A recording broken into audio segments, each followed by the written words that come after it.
दोस्तों आज के इस वीडियो में हम खास तौर पे जानेंगे एवियन कैप्सूल के बारे में कि ये कैप्सूल कब इस्तेमाल करना चाहिए, किसको इस्तेमाल करना चाहिए और किसको इस्तेमाल नहीं करना चाहिए। इस कैप्सूल के बारे में जानने से पहले ये जानना जरूरी है कि विटामिन ई होता क्या है, इसका हमारी बॉडी में क्या काम होता है और इसकी जरूरत को किस किस तरीके से पूरा किया जा सकता है। दोस्तों हमारी बॉडी को डेली एक एवरेज क्वांटिटी में कार्बोहाइड्रेट, प्रोटीन, विटामिन और मिनरल्स की जरूरत होती है, जिसमें विटामिन ई का भी नाम आता है, जिसे एंटीऑक्सीडेंट के रूप में भी जाना जाता है, जो हमारे बॉडी सेल्स और टिश्यूज को फ्री रेडिकल से होने वाले डैमेज से काफी हद तक प्रोटेक्ट करता है। शायद आप लोगों को फ्री रेडिकल के बारे में नहीं पता होगा। हमारे शरीर में फ्री रेडिकल एक ऐसा रिएक्टिव एटम और मॉलिक्यूल होता है जो बॉडी सेल्स को डैमेज करता है, और इतना ही नहीं, बहुत सारी बीमारी के साथ साथ एज रिलेटेड जितनी भी समस्याएं होती है, जैसे कि स्किन का लचीलापन खोना, चेहरे पे रिंकल्स आना, बाल सफेद होना, बालों का झड़ना और बालों के टेक्सचर में बदलाव आना, ये सब फ्री रेडिकल की ही देन होती है। ज्यादा फ्री रेडिकल प्रोडक्शन की वजह से ही कुछ लोग कम उम्र में ही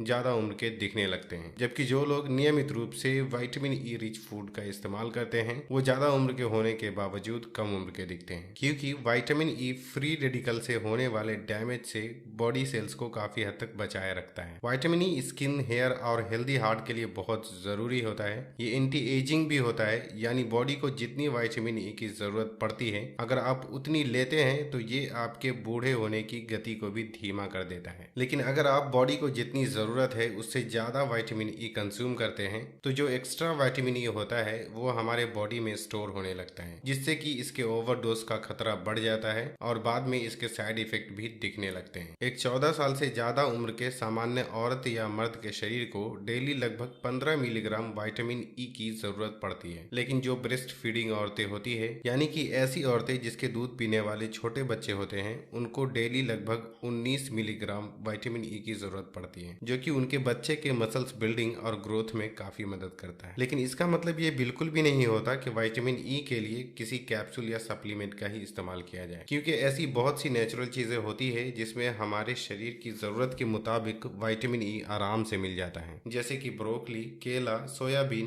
अंडे, ड्राई फ्रूट्स यानी काजू, बादाम, अखरोट और लगभग सभी तरीके की दाल में रिच क्वांटिटी में विटामिन ई पाया जाता है। अब बात करते हैं एवियन विटामिन ई कैप्सूल के बारे में। ये मेक बाय फार्मा कंपनी की है, जिसकी 200, 400 और 600 mg की कैप्सूल आती है। 400 mg की 10 कैप्सूल की एक स्ट्रिप 22 से 25 रुपए में आ जाती है, जो कि काफी अफोर्डेबल प्राइस है। अगर इसके रंग की बात करें तो जो लाल और हरा रंग होता है वो विटामिन ई की वजह से नहीं होता है, बल्कि ये एक आर्टिफिशियली अलग से ऐड किया जाता है। ये एक जेलेटिन कैप्सूल है जो कि नॉन वेजिटेरियन को दर्शाता है। जेलेटिन जानवर के चमड़े और हड्डियों से बनाया जाता है, जो कि एक प्योर वेजिटेरियन के लिए बिल्कुल भी सुटेबल नहीं है। विटामिन ई कैप्सूल का इस्तेमाल लोग दो तरीके से करते हैं, इंटरनल यूज यानी खाने के रूप में और एक्सटर्नल यूज यानी लगाने के रूप में। पहले हम बात करते हैं एक्सटर्नल यूज की। इसमें विटामिन ई का इस्तेमाल बालों और स्किन में किया जाता है, जो कि काफी फायदेमंद होता है। विटामिन ई को कोकोनट ऑयल या फिर ऑलिव ऑयल के साथ मिक्स करके बालों में यूज करने से ये डैमेज हेयर फॉलिकल को रिपेयर करता है, हेयर ग्रोथ को बढ़ाता है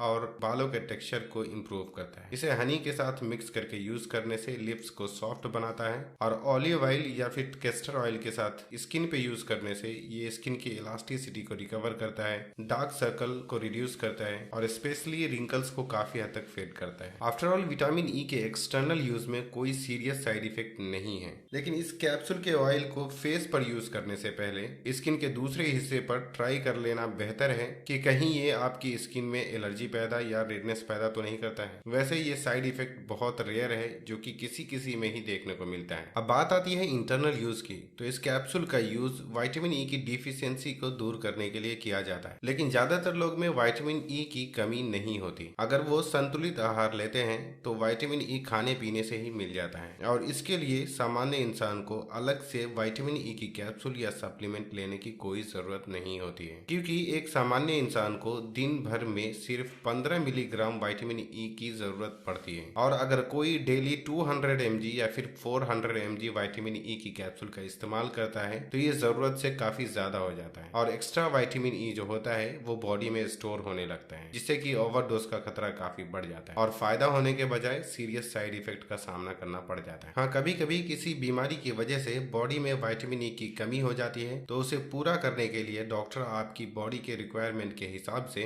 आपको ये कैप्सूल सजेस्ट करते हैं। इसका इस्तेमाल हार्ट डिसीज, फैटी लीवर और लंग्स कैंसर की रोकथाम के लिए भी किया जाता है, लेकिन खास तौर पे इंटरनल यूज के लिए डॉक्टर की एडवाइस लेना बहुत जरूरी है। किसी का सुनकर या किसी का देखकर विटामिन ई का इंटरनल यूज करना बिल्कुल भी सेफ नहीं है। इसके ओवरडोज की वजह से बहुत सारे सीरियस साइड इफेक्ट देखने को मिल सकते हैं, जैसे कि हेडेक, डिजीनेस, स्टोमिक क्रैम्प, आंखों के सामने धुंधला छाना, एलर्जिक रिएक्शन जैसे साइड इफेक्ट देखने को मिल सकते हैं। अगर ऐसा कुछ भी हो तो तुरंत अपने डॉक्टर से मिलें और उनसे अपनी प्रॉब्लम के बारे में डिस्कस करें।